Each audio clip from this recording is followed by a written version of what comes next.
अब अमेरिकी अधिकारी थॉमस का जिक्र कर लेते हैं, जिन्होंने कहा कि गलवान संघर्ष के कुछ दिन बाद ही चीन ने न्यूक्लियर टेस्ट किया था। क्या गलवान की आड़ में चीन ने दुनिया को धोखा दिया है? और सुमित जी, क्या भारत की सुरक्षा पर इसका कोई असर पड़ सकता है?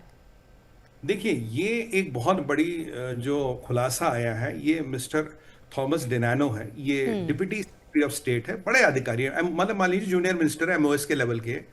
इन्होंने कहा जी आप अमेरिका को कहते हो आप नई ट्रीटी साइन कर लो, स्मार्ट ट्रीटी जो अभी खत्म हुई है कल परसों, जिसको लेके ट्रंप ने और डोनाल्ड ट्रंप ने तो ये कहा कि हाँ हम इसको साइन कर सकते हैं, ऐसी बातचीत तो वो कर रहे हैं। पर अब ये जो ट्रीटी खत्म हुई है, इसको लेके कह रहे हैं जी आप साइन करो और इसको आप सुचारित करो। अब वो कह रहे हैं भैया हम और रशिया तो कर लेंगे।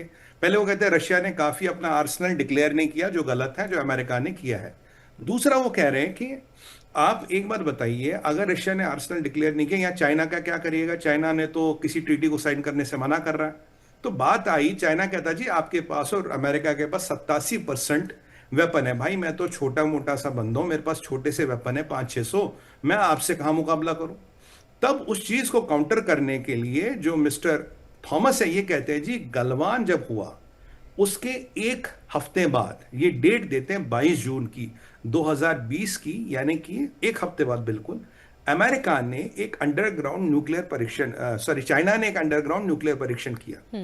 इसमें एक टेक्निक यूज की गई, डिकपलिंग। डिकपलिंग क्या है? मतलब आप जब एक न्यूक्लियर ब्लास्ट होता है, हमें कैसे पता लगता है, ये किसी को कैसे पता लगता है? एक तीन तरह के क्राइटेरिया होते हैं। पहला होता है एक रिक्टर स्केल पे एक भूचाल सा आता है, यूजुअली 5 के आसपास का ही भूचाल आता है। 5 रिक्टर स्केल पे 5 मतलब एक कुछ टेस्ट हुआ है। उसके अलावा जो सबसे इंपॉर्टेंट होता है, चलिए अब भूचाल भी आ गया तो भाई भूचाल तो कभी भी आ सकता है, तो आप इसको कैसे पकड़ेंगे? एक इसमें होती है पी वेव्स और एस वेव्स, एक खास तरह की वेव्स एमिट होती है जब एक न्यूक्लियर डिवाइस की टेस्टिंग होती है। उसके अलावा रेडियो एक्टिव आइसोटोप्स आपके व्हाट यू कॉल दिस आसमान में आ जाते हैं, आपके वातावरण में आ जाते हैं। अगर ये चार चीजें मेट हो गई तो आप कहोगे हाँ जी ये नॉर्मल बूंदछार नहीं था, यानी कि एक डिवाइस को टेस्टिंग की गई। डिकपलिंग के माध्यम से क्या है, मान लीजिए आपने इसमें साइलेंसर लगा दिया, जैसे हॉलीवुड की पिक्चरों में दिखाते हैं ना, बंदूक में आगे साइलेंसर लगा दिया तो गोली चलती है, आवाज कम होती है। कि आपने अपने वूफर की आवाज कम कर दी पर म्यूट नहीं कर पाओगे, आवाज म्यूट होगी। ये पी वेव्स एस वेव्स तब भी आएंगी, और ये जो आपका रेडियो एक्टिव आइसोटोप्स है जो वातावरण में निकलेंगे तब भी निकलेंगे। अब ये अमेरिका कहता है जी हम हमारे पास प्रूफ है, चाइना ने ये टेस्टिंग की और बहुत बड़ा न्यूक्लियर वेपन था, कुछ 100 किलो टन का। इसका मतलब जो मापदंड होता किलो टन में होता, हंड्रेड्स ऑफ किलो टन, यानी बड़ा वेपन की इन्होंने टेस्टिंग की।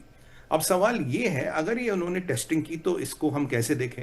भाई पहली बात ये है कि nuclear proliferation treaty note NPT का सिग्नेटरी है चाइना, और P5 के सारे देश जो है, यानी कि परमानेंट सिक्योरिटी काउंसिल के जो सारे देश थे, ये सारे they are all signatories to this NPT. अगर आप एनपीटी के सिग्नेटरी होते हुए साइन करते हो, तो आपने एनपीटी साइन किया और आपने फिर भी डिटोनेशन किया, ये एनपीटी का वायलेशन है। तो आपने खुद एनपीटी का वायलेशन किया। भाई ये कैसे माननीय होगा? पहले तो इस पे समझ, पहले तो मामला इस पे खराब हो गया। दूसरा मामला खराब हो गया कि आपने जो डेटोनेशन किया, तो आप कह रहे हो कि मैं कोई रूल मानने को तैयार नहीं। आप एक इररेस्पॉन्सिबल न्यूक्लियर पावर हो, एनपीटी का साइन करने के बाद, P5 का मेंबर होने के बाद भी आप डेटोनेशन करते हो, तो इसका मतलब क्या है? आपने ये डिकपलिंग की कोशिश की ताकि हम आवाज इसकी दबा दें, इन अ वे आवाज को थोड़ा दबा दें, म्यूट नहीं कर पाए, वॉल्यूम कम कर लिया। तीसरी बात यह है कि अब देखिए इसका एक और परिप्रेक्ष्य, क्या ये गलवान के एक हफ्ते बाद भारत को धमकी देने के लिए किया गया? क्या इन्हें लगा था मोदी घबरा जाएंगे? क्या इन्हें लगा था भारत घबरा जाएंगे? क्या इन्होंने लगा एक छोटा सा डेटोनेशन करेंगे भारत हिल जाएगा? क्योंकि जो सूत्रों के माध्यम से कई इंटेलिजेंस एजेंसियां दुनिया में मानती है, हमारे तो 20-22 शहीद हुए थे, चाइना के 100 से 125 लोग तक शहीद हुए थे। चाइना ने कभी इसका नंबर बताया नहीं, या इस चीज को छुपाने के लिए ये सब कार्रवाइयां की गई। ये एक बहुत इंपॉर्टेंट एस्पेक्ट्स है जो सामने आए हैं। तो ये भारत को धमकाने के लिए, भारत को अपना ताकत दिखाने के लिए, भारत को ये बताने के लिए भाई देख लो हमारे पास न्यूक्लियर विकल्प भी है और हम डिटोनेट कर सकते हैं। इन्हें लगा था शायद भारत घबरा जाएगा, मोदी घबरा जाएंगे, और ये विकल्प दिखा के कहीं ना कहीं वो भारत को डराने और धमकाने का प्रयास करेंगे। पर ये ऐसा नहीं, भारत के पास विकल्प नहीं। न्यूक्लियर देखें, न्यूक्लियर वॉर में कोई नहीं जीतता, खत्म हो जाता सब कुछ। पर ये चाइना ने क्या ये साजिश की थी? बट सवाल ये है, अगर चाइना ने साजिश की थी, भारत नहीं घबराया। मोदी जी नहीं घबराए, मोदी जी ने ऐप बैन भी कर दिया, मोदी जी ने डिप्लॉयमेंट भी कर दी। हमने कैलाश रिज पे जाके जो कैलाश रेंज को भी हमने डोमिनेट कर दिया। आजकल वो नरवाने साहब की एक बुक को लेके काफी विवाद चल रहा है, वो भी इसी से मिलता जुलता है, नॉट एग्जैक्टली है बट इसी क्षेत्र में। तो हमने कैलाश रेंज को भी डोमिनेट कर लिया। सवाल ये है, अगर हमने ये सारी चीजें कर ली तो ना हम चाइना से घबराए, ना चाइना के टेस्ट से घबराए, और ना ही हमें चाइना से डर लगा। पर क्या चाइना रिलायबल है? क्या चाइना चीजों को फॉलो करा? जबकि चाइना कहता नो फर्स्ट यूज। पर अगर आप साइन करने के बाद, एनपीटी के बाद आप ये धमाका करते हो, कल आपका नो फर्स्ट यूज किस काम का? देखिए, भारत एनपीटी को साइन नहीं करता, पाकिस्तान ने नहीं किया, ठीक है, हमने डेटोनेशन किया, हम एनपीटी के सिग्नेटरी नहीं है, हमने एक अपनी पॉलिसी बना रखी है, हमने कहीं साइन नहीं किया, हमने टेस्टिंग कर लिया। आपने तो साइन किया, आप तो P5 के मेंबर हो। और सबसे विडंबना वाली बात, भाई अगर अमेरिका बहादुर को अब तक पता था, अब तक क्यों चुप रहा?